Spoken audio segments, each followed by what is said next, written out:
Now, before I welcome my next guest, I wanted to take this opportunity to give a massive shout out to the amazing and talented team at Wear That Now. Christelle is the stylist who's responsible for all of these incredible outfits that you see episode after episode. And for those of you who don't really know how Wear That Now works, give me a few moments and I'll tell you how they do it. If you head over to their Instagram account, which is at wear.that.now, click the link in their bio, you immediately get rerouted to fill out a style survey. The survey is a series of questions that basically helps your personal stylist get an idea of what you're looking for, what your style is, what your budget might be, where she will then go off and curate your own personalized box of outfits, again, to fit your budget, your style, your occasion, whatever it is. That box gets sent straight to your doorstep for you to try on the clothes in the comfort of your own home. The outfits that you love, you keep, and the ones that you don't, you simply return. It's as easy as that. So if you are like me, the idea of getting stuck in traffic on your way to the mall, dragging kids from store to store only to come out with a pair of socks for them, then I urge you, head over to at wear.that.now and enjoy shopping from the comfort of your own home. They say you never forget how to ride a bike. I know I didn't, and I remember the day that I learned. It was absolutely thrilling. I would have to say riding a bike has got to be probably one of the biggest milestones in childhood. But with all the excitement and all of the fanfare around riding a bike, there has to be priority placed on the safety aspect.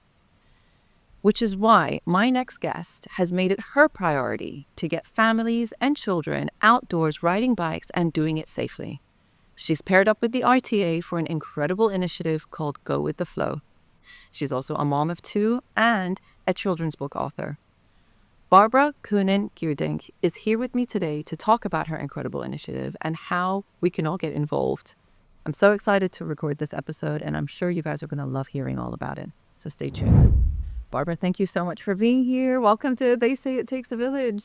Well, thank you very much for having me. I'm really excited to be part of the show. Me too. Honestly, when we got connected through a mutual friend, shout out Beth. Thank you so much for connecting us. And when I heard about this, I was just like, this is amazing. Truly amazing. I really need to obviously hear more because you solely have come up with something that, I don't know, I feel like you're bottling up childhood and sort of presenting that to the world, and it's really incredible. Thank you. Yeah, I'm super excited about it too. And I think the reason why I managed to get a lot done, because it's a big project, is because I'm so extremely passionate about it. And I can start a little. Obviously, who is Barbra? I mean, what do you do? What's your background? Yeah, so my background is very different from what I'm doing now. I've always worked in professional services. I've been in law firms actually for the last 15 years. And I worked as a marketing and BD director, mostly for international as well as regional firms, which I've done with a lot of passion as well. I've always enjoyed it. But then I tapped into what is my bigger purpose in life. And I didn't think it was going to be, supporting law firm partners, although I really enjoyed working with them for the remainder of my career. So I felt I needed to do something bigger in life and make a bigger impact. And a couple of years ago, I already played with this idea in my head where I was like, well, this could be something that I could be very excited about. Now I've got children of my own. We've got 2 boys, aged 3 and 5 at the moment. And we have that in common. Yes, exactly. The 2 boys. Yeah, 2 boys. And I just wanted to give them an experience that I always had enjoyed during my childhood. So I'm going to take you back to my childhood. Please. Just for a little bit. Yeah. So me and my sister, we were fortunate enough to get a 4-wheeled pedal bicycle from my father, who always tried to do boisterous things with us. Which we had really enjoyed, and we basically turned the driveway of my parents' house. It wasn't like a massive one, but it was good enough to sort of like drive around with with the pedal bicycle. And we would be able to fit 2 people on that bicycle. So it was usually, my sister is a little bit older than I am, so she would be on the front, I would be on the back. And then we would take chalk and we would draw like parking slots on the driveway and like a road. And then we would have the letterbox would be like our drive-through as takeaway food. And our hose was like the gas station. So we had like a whole imaginative play that we built around sort of like the driving. And I think the driving element really puts us into that perspective of like, oh, we just act like grown-ups do, you know, we can drive a car and we can do all the things around it that is so exciting for children. So I wanted to bring that experience to Dubai. And then when my son turned 2, my mom gave him a 4-wheel pedal bicycle. And as soon as he took it to the park, all the kids were jumping on it and they were like, can I take a ride? And I was like, well, see, this is amazing. Like children just love it and they love that experience. So why not do something with that? And the key element, as you mentioned in the introduction, is obviously safety. Like as much as I love my boys, and particularly boys, they can be a bit wild. Quite reckless. That's exactly Understatement of the year. And I saw them literally, we live in a very safe community. We live in Victory Heights, and, you know, the boys just go out, and as soon as they get out, they just cross the street without even looking. Yeah, but same. Yeah. Yeah, and to be honest, my oldest is 7, and that I've seen, and it's you know that moment that your heart stops and you sort of you reach over and grab them. Exactly. Yeah. We have like an absolute no screaming policy in the house, not from sort of like the children nor from us. So the only time I scream and I explain that to them is when safety is at risk. And this is what happens, right? When I see them cross the street without looking, and we live on a street where there is a lot of passage to go from one side of the community to the other side. So we just never know when cars are coming up, and they can drive quite, you know. Yeah, so they turn the corners pretty fast. Yeah. Exactly. And I must say, like, I think it's pretty much everywhere in the world, but the reliance is currently on the drivers, you know, on the people who are using the roads, like the adults who are in their cars. We rely on them to know to keep our children safe. And I think that's partially right. But also there should be a responsibility with the parents and with our children. And I, as will you as a mom, you know, my children are my number one priority. So obviously the safety is just key. So I want to make sure that children stay safe whilst they're using the roads. Obviously with the responsibility of the parents as well, but we can't just assume that cars are going to stop for them. I want to make sure that we all work together as a community to ensure the safety of our children when they go outside. That's brilliant. So can I ask, when did you decide to make this little move from being quite corporate to coming up with your own very, very, very cool initiative? I felt I needed a bit of a standstill. And so when I left the firm I worked for, I was like, no, I'm just going to do nothing. But I can't do nothing. So very soon my brain started to shift into, okay, opportunities. Let's see what I can do. And back to that point of I needed to tap into my bigger purpose. I generally feel like we came into this world to fulfill a bigger mission and just be alive. And that was part of my plan. It's like, how can I make a real impact? And yeah, this comes naturally to me. Like cycling is it runs through my veins. I'm Dutch. This is a thing that, you know, just comes as we go. So you know, you're born and then you get given a bicycle. Exactly. Yeah, it just comes like that. Like children learn how to ride a bicycle at a very young age. Still in the Netherlands, not many people ride a bicycle wearing a helmet, for example, which I disagree with, obviously. But this is how it is because it's so natural in our culture to be just riding a bicycle when you are in the streets or you go do your groceries or, you know, you just do everything by bike. Do you know, I've seen, obviously, in the Netherlands, yes, biking is huge. And, you know, when we were in Amsterdam a couple of years ago, I was saying to my husband, like, you've got the whole family riding the bike so that maybe the baby would be on the seat at the back and then the toddler on the side and the mom and the dad. To be honest, number one, it's great for the environment. Number two, you've got that activity built in, you know, into the daily work. It's amazing. It's fun. Yeah, it is. And it's a great activity that you can do as a family. Like even now in Dubai, as soon as the weather is, you know, good enough, it doesn't have to be great, but it can be good enough. We just take the kids out on the bikes. So we are learning them how to ride the bicycles on their own now. But they used to go on the back seats with us, and we would just. The nice thing when we go back home or when we cycle in Europe is you go to places, right? So you cycle from one place to another, you stop for an ice cream, you know, or you just go out and you have dinner. Part of Saturday day. Exactly. It's a proper family activity.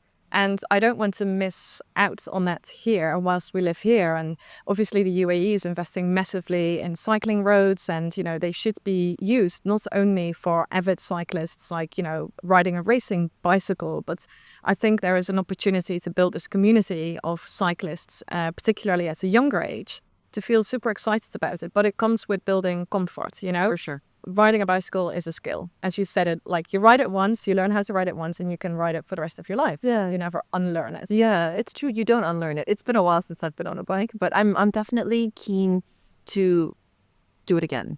And I think especially as my boys get older, now no stabilizers. Yeah. So my husband's fine, the two boys, I'm not going to be the one sitting it out. So I'm definitely need to get back on it. But like, again, I haven't forgotten. I hope not. Do you find that, like you said, you've been riding a bike since you were very, very young. And has that been quite consistent throughout, even, sort of, do you do it now as well? Yeah, absolutely. Yeah, absolutely. Yes, I think it's, part of sort of like a standard life back in the Netherlands.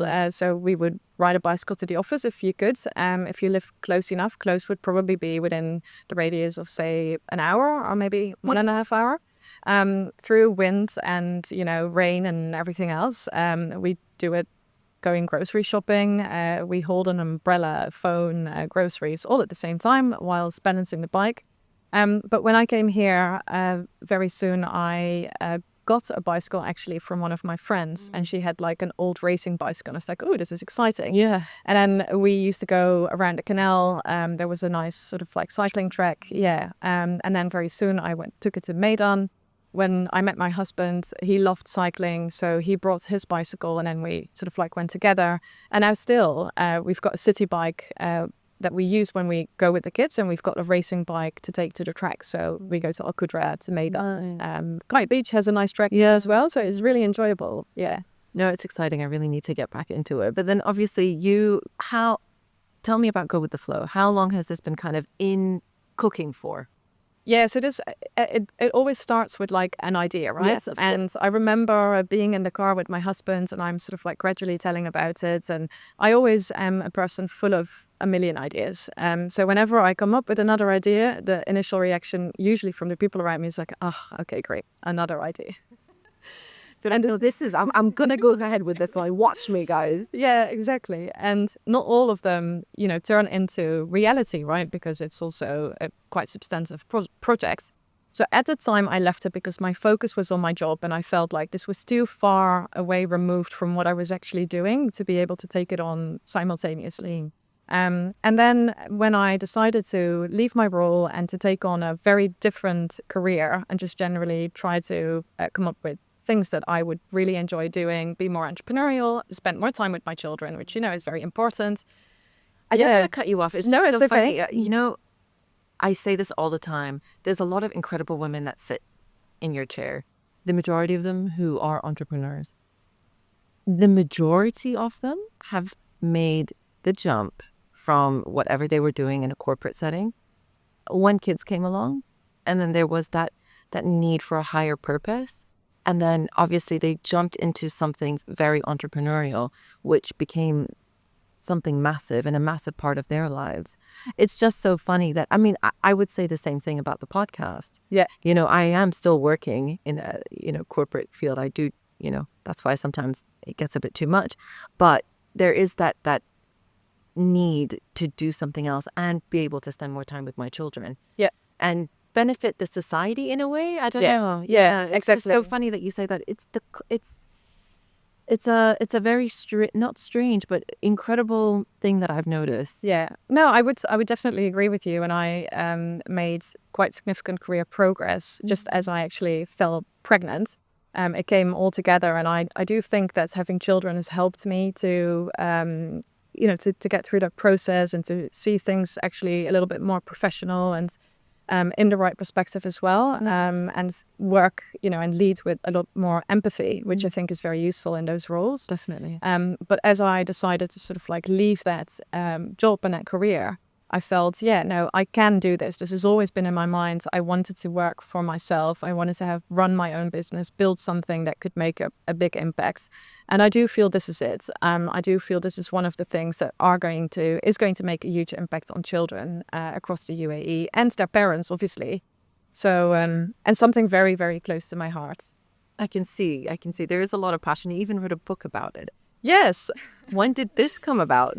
So that was the first step in the process. So when you asked me like when did this idea come about? Yeah, I was in the car with my husband and I talked about this idea. Wouldn't it be incredible if we had like lots of children like riding those pedal bicycles? I remember it was so much fun. He's like, yeah, sure, this is great. Another idea. Let's not do it now. Like, let's park that one, Barbra. Right, let's park that one. Exactly. Those were his exact words. And I do understand that. And, you know, it's always been a dialogue between us. He's incredibly supportive. And he would never tell me, like, stop. And he knows he can't stop me anyway. Yeah. So it was like, yeah, this is sensible. You know, let's just wait until I make that decision. And then I can basically spend all my time thinking on this project. So that's what I did. As soon as I left my job, this was my thing. So I started to think about how am I going to structure this? And I've always been, because I've been in professional services, like I wrote a book before when I was in my role, which is called Beyond Billable Hours and supports lawyers on sort of like the journey of becoming more business minded. That's amazing. Well, yeah, I hope so. But this is the thing, like I felt any project that you start, it needs to start with some, intelligence, with some credibility around why would you be the one to educate children on road safety? Like, who's Barbra? I can be a very passionate mother, but it doesn't mean that I'm the right person to actually roll this out, right? Absolutely. I do feel that I am. And for reason that, the story of the book was immediately in my head. Like, it didn't take me even, hours to write it down. It was just there. I woke up, I took my pencil, literally started to write it down on a piece of paper. Guys, just for you, the ones who are listening, the book is called Rosie on the Road. And for you guys on the video, it's very, very sweet. And I think Rosie and her adventures, isn't it? Yeah, so this is book one. There will be more to follow. But Rosie is taking children through lots of different road situations. So she's educating children on, how to be a good pedestrian, a good cyclist, how to be having on the roads, how to take roundabouts, etc. There's just a lot of scenarios in there. We talk about road signs, etc. Quite educational if you think of it. I mean, a lot of the times I do a lot of prepping for things. For example, starting school, potty training with books. So I think this might be a really good one. It's sort of as your children are gearing up to start riding bikes. Exactly. A really good one to have as like a little resource. I mean, that's how we've approached everything in my house. Yeah, absolutely. Same for us. And that was the biggest inspiration were also my children, obviously, because, I see them sort of like struggle with getting on their bicycles. And then I was like, we need to bring in an element of removing the stabilizers from the bicycle. And, I do believe that the biggest piece of the solution is mindset. And also for children, it is about the can-do attitude. If you tell your kids, you can do it, come on, you've got this, they will go for it and they will do it. But if you show that you're scared, that you're frightened, they'll never be able to handle it. It's so true. I mean, again, I remember my dad taught me how to ride a bike and my husband taught my boys. And we were just talking about it. It's that moment you take off the stabilizers and you're running alongside and you let go and they keep going and you think, God, like, this is incredible. And then you just kind of are waiting, holding your breath just so that they can stop properly. But I mean, it's amazing. I mean, the whole process is amazing. And they want to, but there is an element of fear for sure. Yeah. Right at the start. Yeah, for sure. But I think it's the element of freedom that they will experience as soon as they are able to do it, which is, it just sparks so much excitement in them. Absolutely. Yeah. It's wonderful to see. So the book came before before your initiative. Yeah, so it's a combination of all. So I basically thought I need to start off with a book. I want to get the credibility from the Roads and Transport Authority. That was a number one priority for me when I started this. Because I do feel it needs to be aligned with the vision of the UAE. I need to make sure that everything I do is completely in line with what, the RTA wants for the roads and for the safety. So I very soon got in touch with the road safety traffic department and the road safety awareness program. Their CEO, she's been incredibly supportive. We've met and she's fully endorsed the program. They've read the book, they've gone through everything. So now they're very keen for us to go ahead, and we're actually going to take this to schools, which is what they're going to support as well. That's brilliant. Like we were saying, I mean, at the end of the day, you are bringing in almost like a bit of a change in a movement. So to have them back you up, that's essentially what is going to get the majority of people, because then, you can, things like going to the schools and setting up certain things on the road. I mean, you are just making a small change. Maybe we'll have a city that is, roads and bike at the same time. You love that. That's my dream. So, it's really, really important. I mean, I can imagine that also it's very good thinking.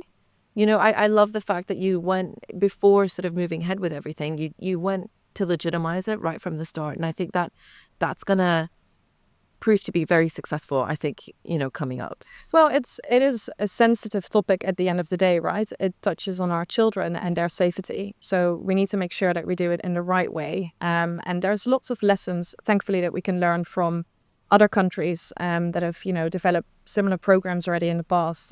You may be aware of, cycling proficiency training that they run in the UK. We have, lots of those programs back in the Netherlands. So taking all these lessons from different places, I think, is what sort of like I put inside the book. Also understanding, I've got a lot of teacher friends, and they've also helped me to really put a program together that helps, educate children in a fun and engaging way. So we don't want to be boring. We want to do it like very practical, and make sure that they have fun whilst doing it. Because I do remember, and particularly when I see this now with my boys, as soon as it's fun, they want to do it again and again and again. And cycling takes practice. For sure. You just need to repeat it over and over again, and you'll be, riding, without any issues. Absolutely. I've seen that your youngest age is 3. Yes. So that's quite young, isn't it? Yeah, it is. Yeah, but he's really quite sturdy and he's quite balanced. So when he got on a bicycle, we were a bit worried in the beginning, but he actually cycles a little bit quicker than my eldest. and within Go With The Floooow, I mean, that would be also, that's your minimum age as well. Yeah, we see also because children at the age of 3 are capable of taking instructions. Yes. Below that age, I do feel it's a bit pointless. There might be children who are more advanced than others, but generally speaking, we see children from 3 years old, they can take instructions. Hence, they go to FS1 and they are 3 years. Yeah. So 3 years old. 3, yeah, it starts at 3. Starts at 3. Yes. And in terms of, I mean, what are the specific sort of safety measures? I mean, what will you be showing them? Yeah, so we've developed a track at the Right Market by the Academy Park, which is very exciting, and sort of the opening and the launch is coming up very fast. Yeah, it is very exciting. It's been a lot of hard work, but nothing comes without friction. So we do feel it's going to be good, at least. I hope it will be. The track is under construction at the moment. It should be ready very soon. Right Market is opening on the 12th of October, but we will have like a soft opening, and then in a couple of weeks' time we'll do our grand opening, to which you are obviously cordially invited. I cannot wait. I already mentioned it to the boys. They're already excited. So what you can find on the track, just very briefly, we'll have a track laid out with all the road signs, with a roundabout. We've got the speed humps. We have literally like a full sort of like road scenario imitated at Right Market. And so with the traffic lights, they'll go red, green, and yes, exactly. Yes, they will be functioning, and we will have playhouses there as well. So children can basically, we've got an EV charging station. It can no longer be a gas station, obviously. So we've got the charging station there. We've got buckets with water so that they can wash their cars. They can play in a hospital. We have a police station. So they will have a lot of fun doing it, but we will educate them. So the program starts with like 5 minutes of, understanding the roads and the rules of the roads. As like a briefing. Exactly, as a briefing, and then they go onto the track and they can experience it. And once they're done, they'll get their driving license, and they have to come back a couple of times before they sort of like complete the full driving experience. Okay. And then they can come again just to play. That's amazing. What are the age ranges in your mind that you think, or at least you had planned out for? Yeah, so for now, we're starting with the age group 3 to approximately 10 years of Okay. age. But we've been speaking to quite a number of schools, and we do appreciate that there is a lot to do between the ages of, say, 10, 12 up to kind of like older. Yeah. Also because of the e-bikes, the e-scooters and everything else. And we do appreciate that not all these children are very much aware of the rules of the road. Also because there isn't any of these programs currently developed within the UAE. So it's a huge target for us as well to be making a movement from the younger children to sort of like secondary school children. Yeah, that's my question. Yeah, and Did you bring awareness to that. Yeah.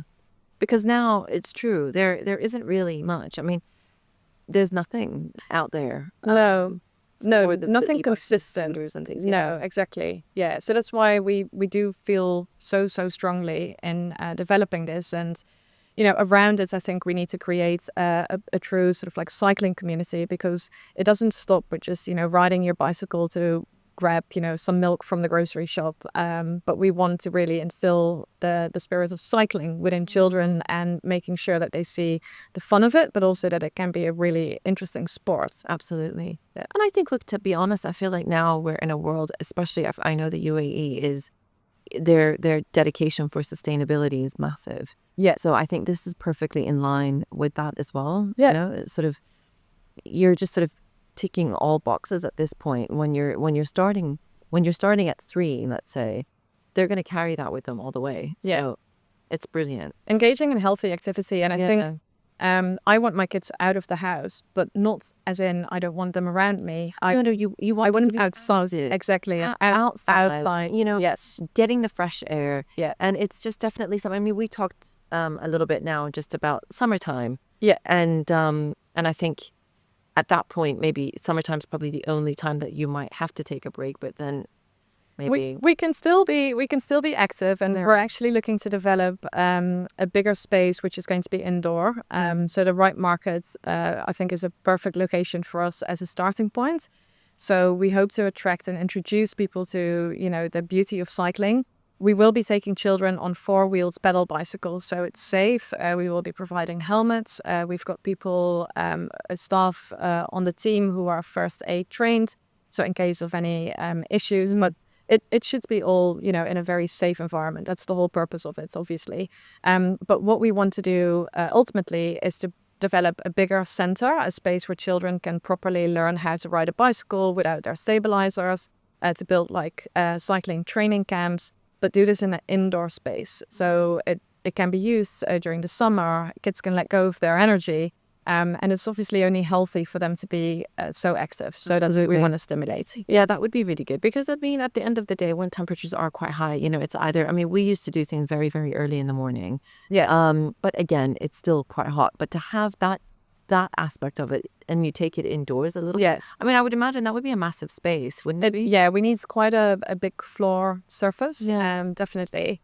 But it's also about, you know, we've got lots of play centers, obviously, in the UAE. There's so many. So I will not be the only one, but it's very much for us to be like more purpose driven. So again, to bring that element of, it needs to be edutainment. So children need to be entertained, and they need to have fun, and we want them to have a great time, and that parents as well. Lessons. Exactly. Yeah. But we want to make sure that they learn something whilst they do it. And obviously when they're on their bicycles, they immediately learn through play, be interactive and understand the hierarchy of the road. No, it's brilliant. And I think that, again, I'm a huge fan of bikes. I'm a huge fan of getting the boys on bikes. Yeah. And I just think it's just generally, it gives them that sense of independence as well, to be able to ride a bike. Yeah. And now what we do with my big one, we live in an area where it's really very, very safe, and there is a bike track. Yeah. And, you know, with the big one, I might tell him, like, pop into Spinneys and go grab something. And I can see him. Yeah. But it's that, you know, get on the bike, have that, like, your own little vehicle on. Yeah, exactly. It's empowering. And I think for their mind, body, and soul, I think bikes that's why they've stuck around for ages. Yeah. You know, it's not going anywhere. I feel. And it prepares them for the future as well, because if you are a more active participant on the roads, whether on a bicycle or on a scooter or whatever you use, when you actually start to learn how to ride a car, you will be a lot more aware of the roads safety in the road situations, right? Sure. So Yeah, exactly. There's also the RTA will keep you in line if you don't. exactly. And it's not only like we obviously educate children on how to ride a bicycle and be safe on bicycles. So it's linked to bicycles. But one of the books that we've got in the making at the moment is very much on keeping safe inside cars. So what we see a lot is, kids sticking their head out when they're in the parents' car on Shagside Road, which obviously makes me go, The hands out the window.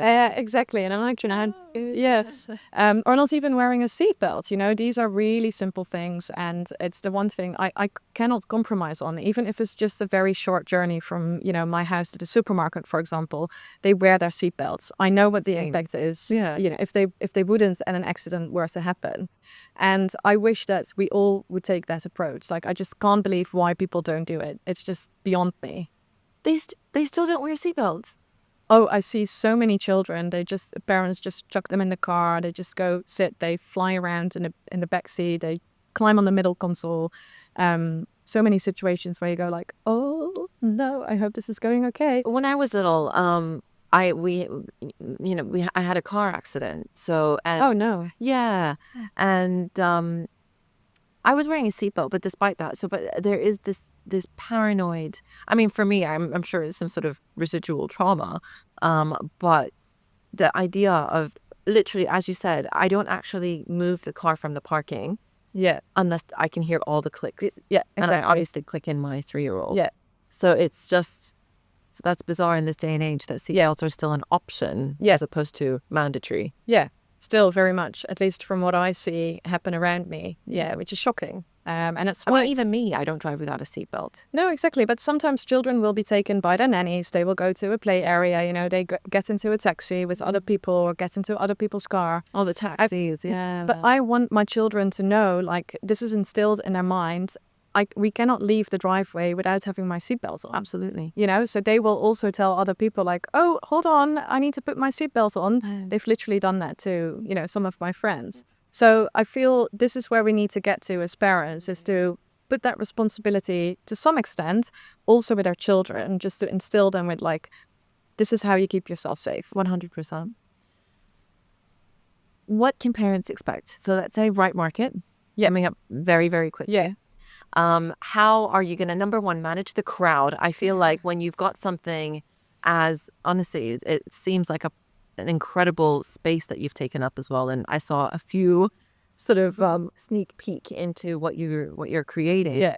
How are you going to do? I mean, is it like a laned track, or is it how would it work? It's 2 lanes. So we want to make it really interesting for children, right? Yeah. So they can actually cross each other.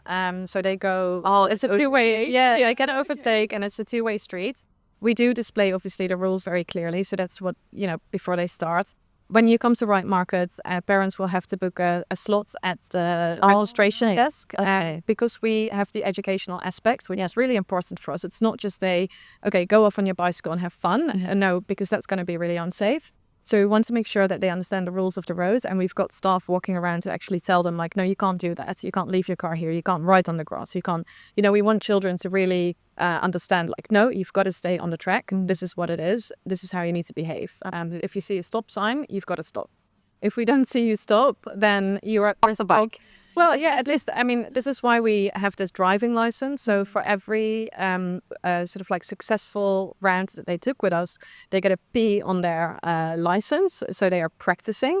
And then at the end of it, so when they've got 5 stamps, they will be able to just drive with us again, but they don't have to do the sort of like and they would do that multiple times. I mean, not in the one day. No, exactly. They'll come back. Yeah, they'll come back. Yeah, that's right. Yeah. So that's why you need to book a time slot. We've got everything sort of like sorted on the back end. So the experience for parents is going to be very smooth. You just open it on your phone, you book it, you pay for it, and that's done. That's really cool. Yeah. Very cool. Very organized. Yeah, I just was imagining sort of a lineup and all the kids want these bikes and want to be here to... But also, Right Market has extended and they've got so much, space and so many activities for children. So if you can't, if the slot is taken at the time that you wanted to, you can wait for like half an hour. You can go around and do exactly the playground. You can have breakfast. Exactly. There's just so much to do. Honestly, I've missed Right Market so much. I cannot wait for it to open. Yeah, it's so excited. Place. And it's quite central, and to be honest, like you said, there's so much, and they put so much, I guess, emphasis on children's activities, which is brilliant for parents, and it's outside. Yeah, exactly. And you can just, take your, picnic blankets and just go for a nice picnic in the park. Yeah, it's just so enjoyable. So we are really, really thrilled to be there. I'm excited. I'm really excited for this. And I think it's just the idea that you've got these real life things like a hospital, and, you've got a Police station and a EV charging station. Yeah, so I think that would be really brilliant. Honestly, I think the kids are going to absolutely love it. Yeah. What would you say has been your biggest challenge in this? I think it's just the volume of activities that I had to undertake whilst getting to the point where I am now. So whether it be, agreeing on contracts and, getting all the stuff done, literally I've held bricks in my hand just to decide on what is the interlock type that we're going to use for this trek. It's just all the stuff that is it bumpy? Yeah, and then the design of the trek, and obviously finding the right suppliers for everything that we do. Literally everything from the usual sort of like when you open up a company, the bank account situation. Yeah, the else. trade licenses, Yeah, all of that, sort of the paperwork, the stuff that, you don't expect. Yeah. You've got this great idea and you're like, I really need to do it. And they're like, yeah, well, hold on, you need to do this and this and that and that and that. Exactly. And then you think, oh my gosh, what did I do? Yeah, and obviously with the book as well, it's not just, you write it and then, no, you're being assigned an illustrator and then you work with them, and then my vision didn't, quite align with theirs, and there was a lot of sort of like back and forth on the book and on the text and everything else. So yeah, it's been a process. I feel like I've grown some gray hair here and there. But I feel it's worth it. Like, it doesn't cost me much energy because I'm so passionate about it. Like, I'm doing something that I feel is going to make an impact on people, and that makes me so happy. Well, that's it, isn't it? Yeah. It's all, the hard work isn't really hard work. It's almost like hard work laced with a bit of excitement. So I always think, I said this to my husband before, when things seem impossible, it means you're so close. Yeah. Yeah. When things are just like, my God, it's one thing after the other and they're just coming at me like I can't seem to catch them. Yeah. It means you're just like moments away from doing what you wanted to do. Yeah. It's almost like when things seem too easy, yeah. Oh, I'll just do I'll just write a book. Yeah. But you don't know the sort of ins and outs of it. Yeah. You're so far away from that plan actually materializing. Yeah, I do believe in that. Yeah. So you're right there. Yeah. We're technically 2 weeks away. 2 weeks away. Yeah. But because I've got a long-term vision for this, Well, this is it. I'm sorry to cut you off, but I mean, I read that your target, we want to target educating 250,000 children by 2026. There's a lot more than that. So I don't even feel it's just so ambitious. Like, if you look at the primary school children, this is actually half of what we see now. And I'm sure it's going to increase in the next coming years. So the goal is, in my view, it's maybe optimistic, but not like extremely ambitious. And I generally feel so strongly about this. And that's why we felt the Right Markets is perfect, because we can also invite schools to join us on Right Markets to have like this, safety, cycling proficiency training. It could be a really lovely field trip. It's a field trip. Yeah, exactly. We can also come to school. So we are sort of like hybrids. We can take some of the bicycles. We can turn parking lots into like a parkour. We can do it in gym halls, even if it was too hot outside. So there's a lot that we can do. We don't only want to go to schools, but we can reach those children also through going to communities. So we would be very keen to collaborate with some of the bigger community developers here across the UAE, and bring this to their communities as well. I mean, when I read that number, I was like, whoa, that's amazing. Yeah. It's doable. It is. It is doable. Yeah.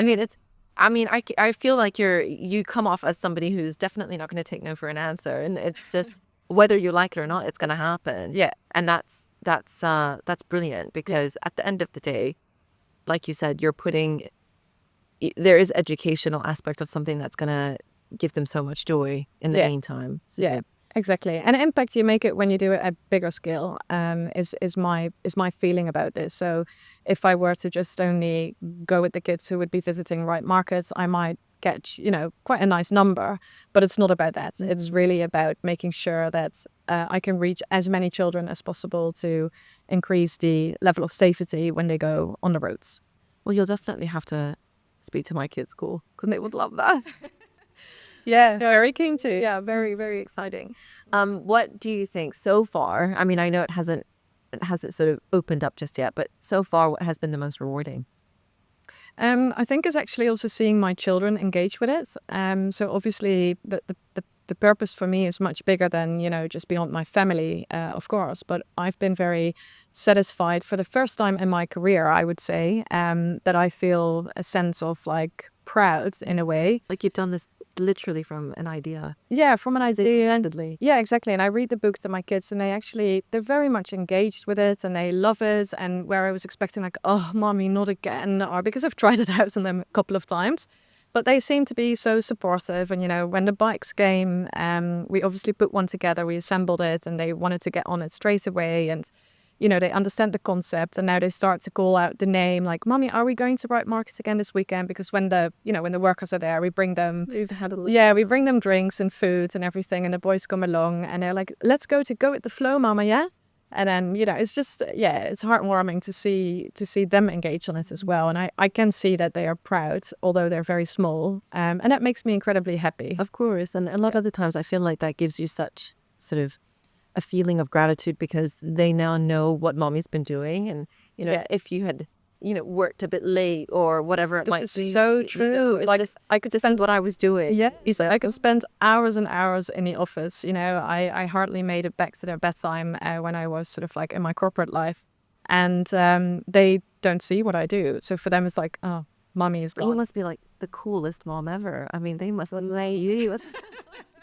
But I don't know about that. Mommy made an amazing bike track. Like, how cool is that? Yeah, I think they need to see it. And then when I asked my son actually yesterday, because he will turn 6 in December, so everything will be around about his birthday. Yeah.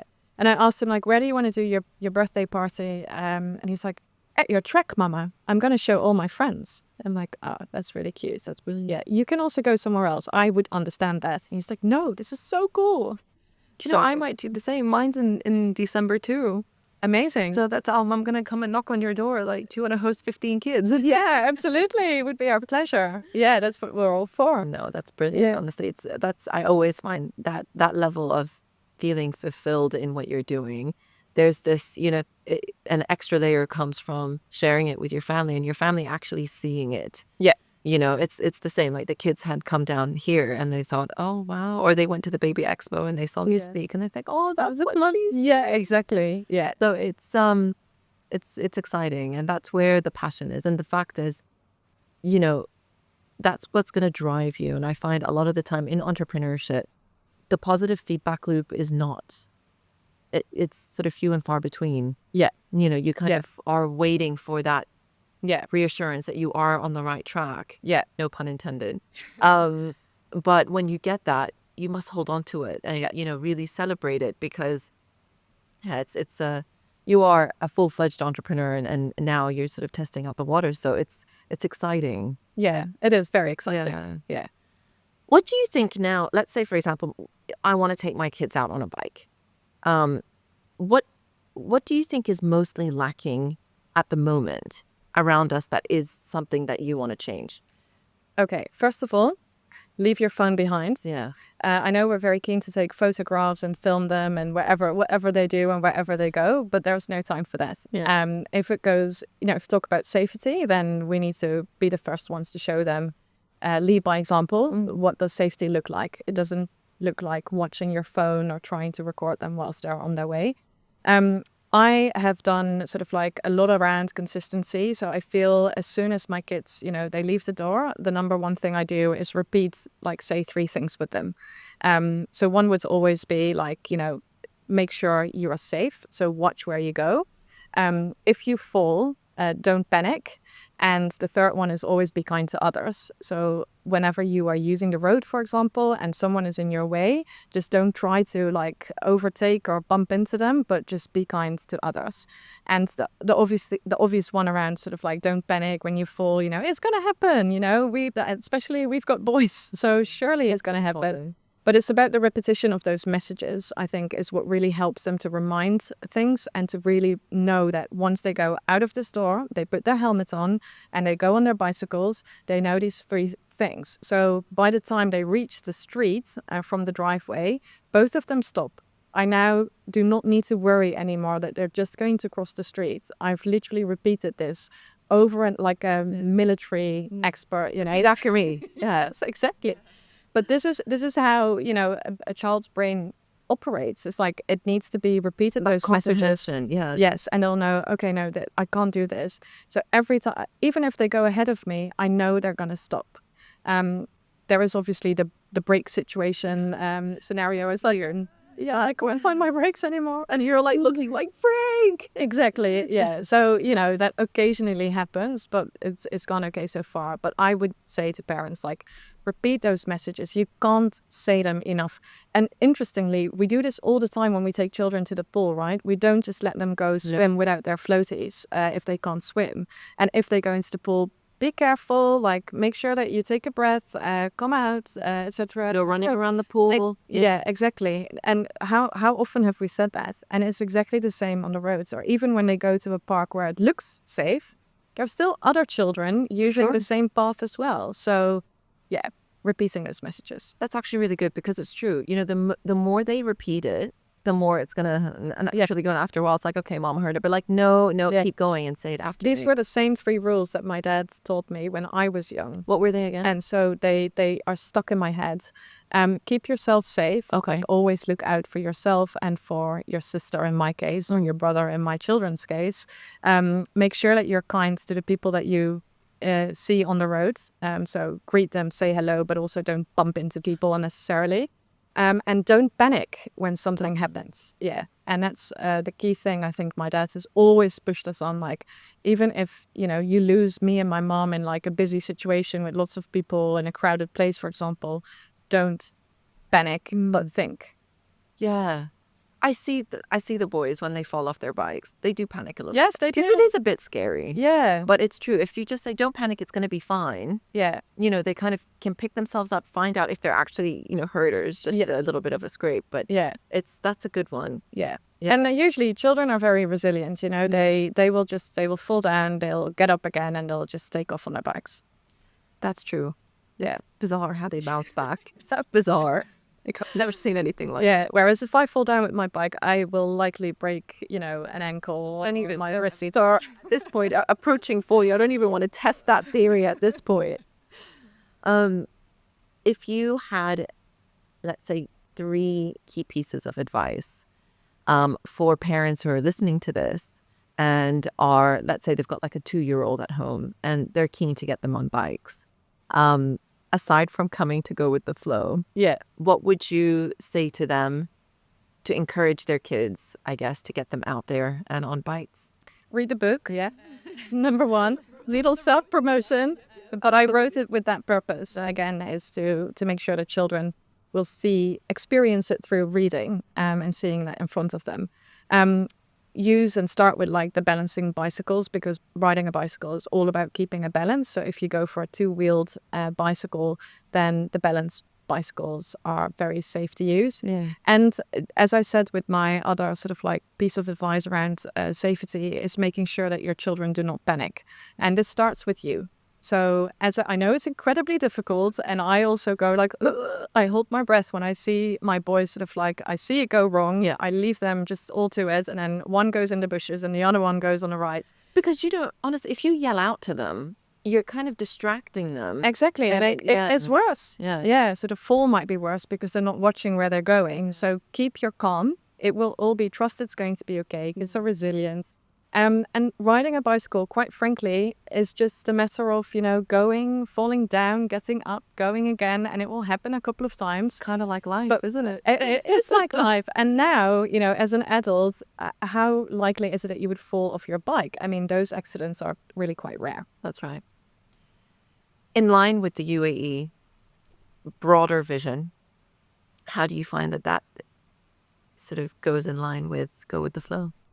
I think it's perfectly aligned because obviously the UAE is investing in lots of bicycle tracks, for example, but also in health, promoting health and mental health across children.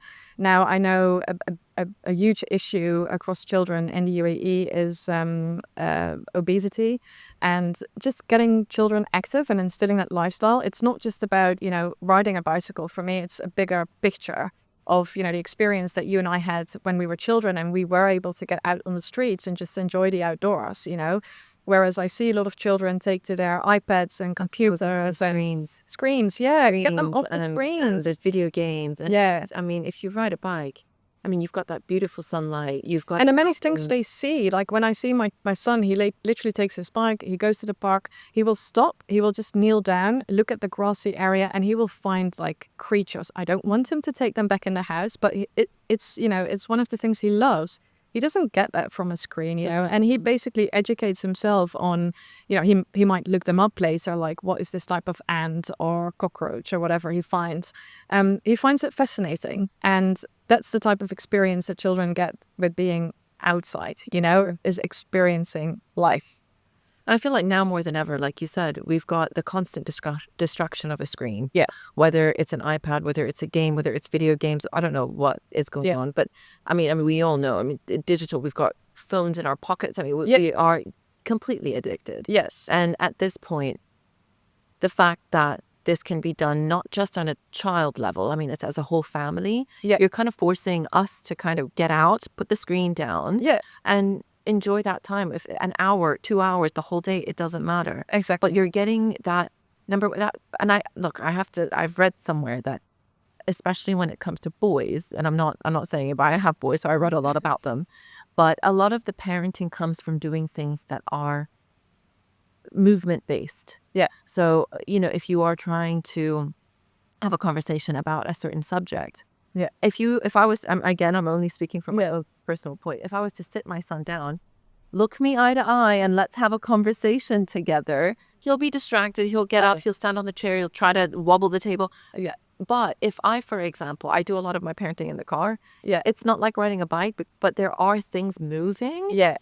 I feel like I can grab his attention, let alone, for example, if we're on a bike. I'm not saying have a full conversation while you're on a bike, but reaching a place, having a conversation, getting back, picking that conversation up somewhere, that really adds to the quality time that you can spend with your children. Yeah, exactly. And even the principles that they learn with you as a parent, like you are coaching them, right? Your role changes from sort of like telling them what to do, etc. But you let them do it themselves because you can't ride that bicycle for them. No. They will have to do it. So even the role that you take on as a parent to guide them through the process and to, it's another sort of like you show them their independence, you're empowering them to be able to, enjoy that freedom. That responsibility. Yeah. My son actually said to me, which I might do, he asked me if we could bike to school.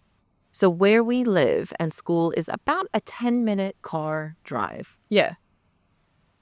I said yes, very hesitantly, but I love the fact that he brought that up because he wanted to go. And obviously my fear is being on the road. How am I going to do, all of that kind of stuff. But it's definitely something that he is exploring, and it's just a natural curiosity of a little boy. Yeah, that's very nice. And if it is safe to do, as in there is a track, which in your case there is, then why not? Yeah, I just be a little bit braver. Just don't know what to do with all the cars around. Yeah, but think about what are the things that could possibly go wrong. Like, and if those are all sort of like, Yeah, I think what I might do is survey the track first. Yeah. Get a little confidence in my end, and then take him along with me. Yes. Yeah, because it would be really lovely. Oh, they enjoy that so much. Yeah, he specifically asked me, he's like, can we bike to school? It's not that far in the car. And I thought, oh God, no. Yeah, I love that. And there's quite a number of schools that are inside a community. So we do see a lot of that. And that's why this program is particularly relevant also for obviously schools who are based inside communities. Yeah, that would actually be most ideal. You'd also cut down that crazy traffic in the morning. Yeah, exactly. Take your kids on a bike. That's it. Solve the problem. Yep. What's next? Oh, a lot. A lot. So my brain is making a lot of overtime at the moment. Yeah, there's a few books in the making, so I do want to continue on the series very soon to also reach out to different target audiences, as I said, like the teenagers, etc., which is going to be a big group. Schools, interestingly, have also asked if we could do parent workshops because, you know, whilst we educate children, parents are obviously using the roads. And you will probably agree with me that traffic behavior, particularly around the school drop-off zone, is really very bad. So if I could only change that by a little, I'd be very happy. Do you know, honestly, change it even 1%. Yeah. Because I don't know what it is, and I was going to do something kind of funny about it, but the most ruthless human beings on the face of the planet. Yeah. And they could be the greatest, the most loving, gentle, they're incredible people. Yeah. But come to school drop off. Exactly. It's cutthroat. Yeah, it is. I mean, I've never seen anything like it. Yeah, it's horrible. And it's interesting. And I think I'm morphing into one as well. So I'm going to get on a bike just to kind of soften my humanity side up, because you can't, it's sort of eat or be eaten. Yeah. And it's interesting because we all have the same window that our children need to be in school. We all know that they are going to be dropped off within that time frame. So if you want to jump cars, like, it's not going to make you a lot quicker. It's only just going to really hinder. It was other parents. It's so shocking. And I remember that was probably the most shocking thing. I mean, my son's now, we've been in the school realm for some time, so I got used to it. And now I'm one of those ones that don't let anybody in. But also at the beginning, it was horrendous. I felt like I needed like a psychological sort of, analysis after what happened, because it was intense. School drop-offs are not for the faint-hearted. I know. I just put on my spa music in the car, so I get to sort of like zen, and I tell myself all the time. We say this on a Monday morning, which would probably all of this. I'm knowing back, and I'm like, no, this is a situation I quite simply cannot control. So just let it go. You'll get there on time. You'll get out on time. That's it. Yeah. No, anything you can do to help us with school drop-offs, we're all for it. I think every single parent would probably be nodding their head at this point. Yeah. Just, I think even like reminders on what is good, road behavior is helpful, because it helps you put things in perspective. And the next time you're in a situation, you might think like, oh yeah, I've heard actually that's really bad behavior. Maybe I shouldn't do that. At least you might think about it. Yeah. But maybe this is naive to think, but I'd love to change that. Yeah. Well, I'm all power to you. I'm behind you. Whatever you need from my side, consider it done. No, but this is amazing. Honestly, I can't wait. I can't wait for Go With The Floooow. I can't wait for the opening. Everything that you're doing is incredible. Thank you. You too. Thank you. But you should be very, very proud. It will. I will get to the point when I see all the kids like happily and safely drive around the track, having fun and learning something. I'll be very proud. You'll see it. 2 weeks. In 2 weeks. That's it. In 2 weeks. Yeah. Barbara, I always end a podcast with a quote. Obviously, the podcast is called They Say It Takes a Village, and we hear a lot of people, well, they say this and they say that. So I thought I'll give you my quote and then I'll ask for yours. So the one that I have for today is, they say empowering children makes safer, stronger communities. I thought, obviously that's your main aim at this point. Have you got one for us today?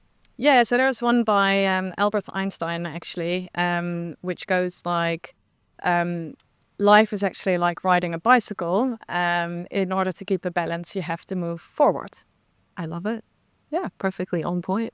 Absolutely. Amazing. Thank you so much. Thank you for being here. Thank you for sharing this incredible initiative with us. I can't wait. I'm sure every single parent is literally looking up Go With The Floooow, which I'm going to get you to how can we, how do we participate? How do we sign up? Is it a website? Yeah, so we have all the social media handles in the world, which I will list.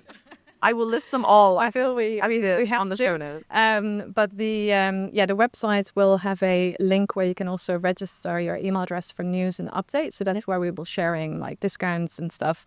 And then once you come to the venue, you can book your slots. Later on, once we've got a few things sourced on the back end, you will also be able to book your tickets in advance through the website. So then you're not going to have to wait before your child can go on the track. So that's the idea. Brilliant. I will get all of those and we'll list them for everybody who's listening. I can't wait. Thank you so much. Well, thank you for having me. It was a real pleasure. It was an absolute pleasure. Thank you. Thank you for listening to They Say It Takes a Village. I hope you enjoyed today's episode. I look forward to bringing you another one next week. Don't forget, please subscribe, rate, and review so I can reach and help even more parents. And if you've got a topic that you'd like me to cover, please head over to my Instagram page, ittakesavillage.me, and drop me a line.